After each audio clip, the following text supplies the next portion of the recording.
मी माझ्या गावातील दूध उत्पादक पवन चौधरी यांच्या शेतात हा बघा गाई धुवून राहिला. त्याचा पण माझ्यासारखा दुधाचा व्यवसाय आहे, पण मोठा आहे, माझा लहान आहे.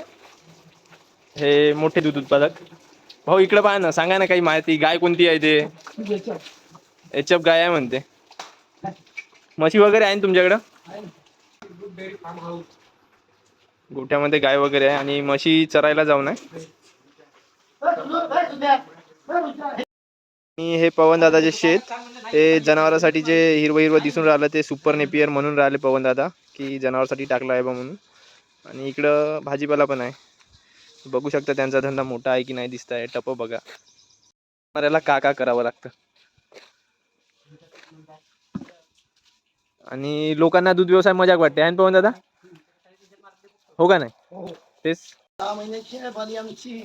6 महिन्याची आहे म्हणते याच्या पण. आणि हे ऋषभ दादा, पवन दादाचे मित्र. ऋषभ काय म्हणतो रे? हात तर लावून धू, हात तर लावून धू. चला.